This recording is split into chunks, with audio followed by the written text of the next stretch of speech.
नमस्कार, मैं प्रेरणा जी न्यूज में आपका स्वागत है। आइए देखते हैं देश प्रदेश की ऐसी कौन सी खास खबरें हैं जो बनी है सुर्खियां। छत्तीसगढ़ में 65,000 बस ट्रक ड्राइवर की हड़ताल, कहा सरकार ने ट्रांसपोर्टर से बात की, हमसे नहीं। हिट एंड रन कानून वापस ले, आंदोलन को छत्तीसगढ़ हाईवा परिवहन संघ ने भी समर्थन दिया है। ड्राइवर संगठन के प्रदेश अध्यक्ष प्रीतम सेन के मुताबिक सरकार ने ट्रांसपोर्टर से बात की, हमसे नहीं, इसलिए हिट एंड रन कानून को वापस लिया जाना चाहिए। छत्तीसगढ़ में साई कैबिनेट की आज अहम बैठक, मोदी की गारंटी पर लिए जाएंगे फैसले, सभी मंत्रियों को बुलाया गया। रायपुर छत्तीसगढ़ सरकार की कैबिनेट बैठक बुधवार को बुलाई गई है। प्रदेश में भाजपा सरकार बनने के बाद साई कैबिनेट की यह चौथी बैठक होगी। मंत्रालय में शाम 5 बजे होने वाली इस बैठक में मोदी की गारंटी को लेकर कई अहम फैसले हो सकते हैं। लोकसभा चुनाव को लेकर भाजपा में प्रत्याशियों पर मंथन शुरू, 2% से कम जीत हार वाली 48 सीटों पर दिग्गज नेताओं को उतारेगी पार्टी। भाजपा जिन सीटों पर 35 से 52% से ज्यादा के अंतर से जीती थी, वहां नए प्रत्याशियों को मौका दिया जाएगा। पिछले चुनाव में 0.2 से 1.91% तक कुल 48 लोकसभा सीटों पर पार्टी की हार जीत हुई थी। इसमें 10 उत्तर प्रदेश से है, जहां भाजपा जीती थी। हिमाचल में साल की पहली बर्फबारी, -8 डिग्री तापमान। एमपी राजस्थान में कोहरे के कारण विजिबिलिटी 50 मीटर रही। यूपी महाराष्ट्र में बारिश का अलर्ट, देश के आधे से ज्यादा राज्यों में ठंड और घने कोहरे का सिलसिला जारी है। हिमाचल प्रदेश के कुफरी में मंगलवार 9 जनवरी को इस साल पहली बार बर्फबारी हुई। न्यूनतम तापमान में गिरावट दर्ज की गई। बर्फबारी के बाद कुमकुमेश्वरी में 8.6 डिग्री, कुफरी में 0.4 डिग्री तापमान दर्ज किया गया।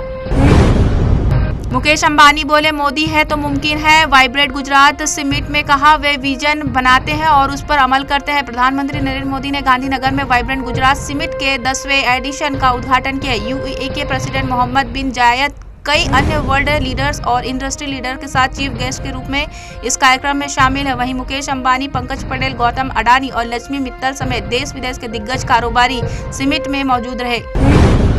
महिला सीईओ ने 4 साल के बेटी की हत्या। बेंगलुरु के एक स्टार्टअप कंपनी की सीईओ सूचना सेठ 39 ने गोवा के होटल में अपने 4 साल के बेटी की हत्या। इसके बाद शव को बैग में भरकर टैक्सी से बेंगलुरु के लिए रवाना हो गई। कर्नाटक पुलिस ने आरोपी महिला को सोमवार रात चित्रदुर्ग से गिरफ्तार कर लिया। क्रिकेट मैच में रन लेते समय मौत। नोएडा में क्रिकेट मैच के दौरान रन लेते समय पिच पर ही इंजीनियर की मौत हो गई। वह रन लेने के लिए दौड़ा तो आधी पिच तक पहुंचते हाफने लगा, फिर लड़खड़ाकर अचानक बेहोश होकर गिर पड़ा। साथ ही उसे लेकर अस्पताल लेकर पहुंचे, वहां डॉक्टरों ने उसे मृत घोषित कर दिया। 2024 का अंतिम बजट महिला केंद्रित हो सकता है। लोकसभा चुनाव में उतरने से पहले मोदी सरकार महिलाओं के लिए कई बड़ी योजनाएं लाने की तैयारी में। 1 फरवरी को आने वाले अंतिम बजट में इसको लेकर कई अहम घोषणाएं हो सकती है। टेस्ट रैंकिंग में नंबर 6 पर पहुंचे कोहली टीम। इंडिया के पूर्व कप्तान Virat Kohli ICC test batters ranking में नंबर 6 पर पहुंच गए हैं। पिछले दिनों साउथ अफ्रीका दौरे पर विराट भारत के टॉप रन स्कोरर थे। उन्होंने 172 रन बनाए थे। इस प्रदर्शन के कारण उन्हें तीसरा स्थान का फायदा हुआ और वह 90 से 6ठे नंबर पर पहुंच गए। पाक जेल में कैद 26/11 हमले का मास्टरमाइंड हाफिज सईद। मुंबई में हुए 26/11 आतंकी हमलों का मास्टरमाइंड और लश्कर-ए-तैयबा का चीफ हाफिज सईद पाकिस्तान की जेल में है। यूएन की प्रतिबंध लगाने वाली कमेटी ने इसकी जानकारी दी। उन्होंने कहा कि हाफिज टेरर फाइनेंसिंग के आरोपी में पाकिस्तान के जेल में 78 साल की सजा काट रहे हैं। वो 12 फरवरी 2020 से जेल में बंद है। अहमदाबाद में एशिया का सबसे बड़ा फ्लावर शो। गुजरात के अहमदाबाद में एशिया के सबसे बड़े फ्लावर शो का आयोजन हो रहा है। इस फ्लावर शो में 15 लाख से अधिक फूलों पर अलग अलग तरह की कलाकृतियां बनाई गई है।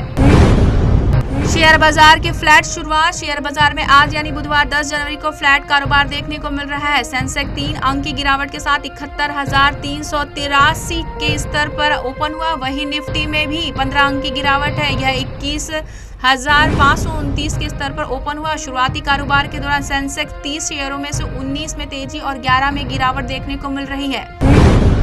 महाराष्ट्र सरकार के विधायकों की अयोग्यता पर फैसला। आज महाराष्ट्र के मुख्यमंत्री एकनाथ शिंदे और उसके समूह के 16 विधायकों की अयोग्यता पर आज यानी 10 जनवरी को विधानसभा अध्यक्ष राहुल नार्वेकर फैसला करेंगे। मंगलवार को जानकारी सामने आई थी कि उन्होंने सुप्रीम कोर्ट के निर्देश के मुताबिक शिवसेना के दोनों गुटों के विधायकों की सुनवाई पूरी कर ली है और फैसले की तैयारी कर रही है। आत्महत्या का प्रयास, दोष पति ससुराल वालों पर लगाना क्रूरता है। दिल्ली हाई कोर्ट ने मंगलवार 9 जनवरी को कहा कि आत्महत्या का प्रयास करना और इसका दोष पति और उसके परिवार पर लगाना क्रूरता है। जस्टिस सुरेश कुमार कैद की अध्यक्षता वाली बेंच ने कहा, ऐसे मामलों में परिवार को झूठे केस में फंसाने का खतरा लगातार बना रहता है। सुप्रीम कोर्ट ने भी माना है कि बार बार आत्महत्या की धमकी देना या आत्महत्या का प्रयास करना क्रूरता है। अमित शाह से मिले अमित जोगी। जेसीसीजे के भाजपा में विलय की चर्चाएं तेज। छत्तीसगढ़ के प्रथम मुख्यमंत्री अजीत जोगी की पार्टी जनता कांग्रेस छत्तीसगढ़ जोगी जेसीसीजे का बीजेपी में विलय हो सकता है। 8 जनवरी को नई दिल्ली में पार्टी के प्रदेश अध्यक्ष अमित जोगी ने केंद्रीय गृह मंत्री अमित शाह से मुलाकात की। ऐसे में जेसीसीजे का बीजेपी में विलय होने को लेकर अटकलें तेज हो गई है। तो ये थी सुर्खियां। अब दीजिए प्रेरणा को इजाजत। नमस्कार।